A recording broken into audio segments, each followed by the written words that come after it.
संकुलोलक संकुलोलक क्या होता है?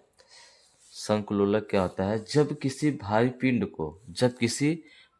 पिंड को डोरी के एक सिरे से क्या बात करके क्षैतिज वृत्त में एक नियत चाल से घुमाया जाता है, तो डोरी को ऊर्ध्वाधर रेखा से एक नियत कोण पर झुकी रहते हुए एक शंकु बनाती है। ऐसे झुकी रहते हुए देख रहे हैं, एक शंकु बना रहा है। ये क्या बना रहा है? कोण क्या बना? कोण मीन्स क्या होता है? शंख। एक शंख बनाती है।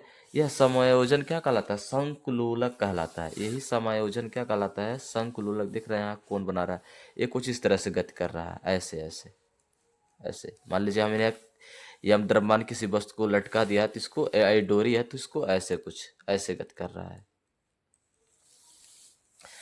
देख रहे हैं, ये यम द्रव्यमान का एक पिंड है, और ये जो डोरी की लंबाई है यल है, और ये अभी तन्य है। ये वो लचकदार नहीं है। जैसे तानने पे क्या होता है? लचक होता है, तो इस तरह का नहीं है ये। और डोरी में तनाव क्या है? टी है। और ये आर त्रिज्या के वृत्तीय पथ पर एक समान चाल वी वेग से क्या घुमाया जाता है। वी वेग से क्या किया जाता है? घुमाया जाता है। तो इस स्थिति में ये जो पिंड है, इस पर दो बल कार्य करते हैं। इस पिंड का भार mg ऊर्ध्वाधर नीचे की ओर, और डोरी में जो तनाव टी ऊर्ध्वाधर किधर? ऊपर की ओर कार्य करता है। तो जो टी होता है, टी को दो घटकों में वियोजित करने पर, टी को दो घटकों में क्या करने पर? वियोजित करने पर जो टी कॉस थीटा होता है, ये एंगल थीटा है, तो ये भी एंगल क्या होगा? थीटा होगा। ये जेड टाइप है, कुछ इस टाइप का है। तो इस टाइप ये दोनों यदि समांतर होते हैं, तो एक कोण भी आपस में क्या होते हैं? इक्वल होते हैं। तो टी कॉस थीटा ये इसके भार mg को क्या करता है? बैलेंस करता है, संतुलित करता है। और जो टी साइन थीटा होता है, इसको वृत्तीय पथ पर गति करने के लिए आवश्यक अभिकेंद्र बल प्रदान करता है। जो टी साइन थीटा होता है, इसकी त्रिज्या आर है, तो ये इसको वृत्तीय पथ पर गति करने के लिए आवश्यक अभिकेंद्र बल प्रदान करता है। तो इस स्थिति में देखते हैं टी कॉस थीटा इक्वल क्या होता है? mg। जो टी कॉस थीटा इसके भार को क्या करता है? बैलेंस करता है, संतुलित करता है। और टी साइन थीटा क्या? इसका विकेंद्र बल प्रदान करता है। T sine theta equal M V square upon क्या? आर। इक्वेशन नंबर क्या? सेकेंड है। फर्स्ट है और सेकेंड। अब क्या कर रहा है? सेकंड जो समीकरण दो है, इक्वेशन सेकंड में एक से क्या करने पर? भाग देने पर, डिवाइड करने पर, तो T sine theta upon T cos theta equal हो जाएगा एम बी स्क्वायर अपन क्या? आर इक्वल क्या? M G. ये एम जी यहाँ पे चला आएगा, तो एम से एम क्या हो जाएगा? कट जाएगा। तो टेन थीटा इक्वल हो जाएगा वी स्क्वायर अपन क्या? आर जी हो जाएगा। Tan theta equal V square upon R G. Equation number क्या हो गया? थर्ड। दिस इम्प्लाइज को लिख सकते हो v equal root R G tan theta. ये आर जी यहाँ चलाएगा, स्क्वायर है, तो इसमें आपका रूट में आ जाएगा। किस में आ जाएगा? आपका रूट में आ जाएगा। माना एक चक्कर लगाने में लिया गया समय t है। मान लीजिए इस पार्टिकल को, ये जो कण है या पिंड है, इसको एक चक्कर लगाने में लिया गया जो समय है t है। क्या है आपका? t है। तो v इक्वल होगा टू पाई अपार क्या? t, यानी चाल बराबर दूरी बटे समय। तो दूरी इसका परिध होगा। परिध क्या होता है? टू पाई आर होता है। क्या होता है? Two pi are.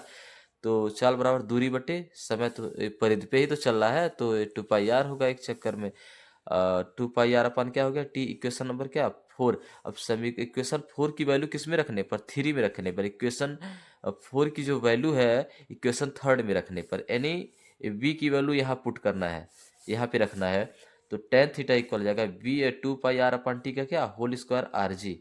अब उसके बाद क्या होता है? यहाँ पे देख रहे हैं, ये आर जी यहाँ चलाएगा, इसका मल्टीप्लाई इसमें अपान वन होगा मान लीजिए, तो इसका मल्टीप्लाई ऊपर होगा, इसका मल्टीप्लाई इसमें होगा। तो फोर दो दूना चार हो गया, पाई स्क्वायर आर स्क्वायर हो जाएगा टी आर जी। आर से एक आर क्या हो गया? कैंसल हो गया।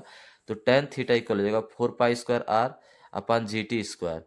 तो आप साइन थीटा टेन थीटा को लिख सकते हैं। टेन थीटा इक्वल होता है साइन थीटा अपन क्या? Cos theta. टेन थीटा को इस तरह भी लिख सकते हैं। अब परंतु आर बराबर आपका एल साइन थीटा, ये 90 डिग्री का एंगल बनाएगा। कितने डिग्री का एंगल बनाएगा? तो 90 डिग्री का एंगल जब बनाएगा, तो साइन थीटा बराबर होता है लंब बटे कर्ड होता है। लंब बटे क्या होता है? कर्ड। यानी साइन थीटा बराबर हो जाएगा लंब। लंब ये आपका आर है, और कर्ड कितना है? एल। तो दिस इंप्लाई आर बराबर क्या हो जाएगा? एल साइन थीटा हो जाएगा। आर बराबर क्या हो जाएगा आपका? L sine theta. परंतु आर बराबर क्या होता है? L sine theta. तो sine theta upon cos theta equal four pi square, और आर इक्वल क्या लिखे? L sine theta. Sine theta से साइन थीटा क्या हो गया? कैंसिल हो गया। तो 1/cos थीटा इक्वल हो जाएगा 4 पाई स्क्वायर यल अपन क्या GT स्क्वायर। अब यहाँ देखते हैं cos theta equal GT square upon 4 pi square L होगा, और टी स्क्वायर हो जाएगा 4 पाई स्क्वायर यल अपन क्या जी। टी स्क्वायर इक्वल हो जाएगा 4 पाई स्क्वायर यल, 4 पाई स्क्वायर यल, यहाँ कॉस थीटा भी होगा 4 पाई स्क्वायर यल कॉस थीटा अपन क्या हो जाएगा जी। और स्क्वायर है तो जो स्क्वायर जो बढ़ देते किस में आ जाएगा रूट में। अब देख रहे हैं 4 का 2 होगा, पाई स्क्वायर है तो पाई होगा, और रियल अपान जी ये रूट में होगा तो 2 पाई आपको बाहर निकल जाएगा, तो टी इक्वल हो जाएगा 2 पाई रूट यल बाई जी क्या कॉस थीटा। यह होता है टी पिंड का क्या परिक्रमण काल होता है। यह होता है टी समय पर पिंड का क्या है परिक्रमण काल है। ये जो टी है पिंड का क्या है परिक्रमण काल है।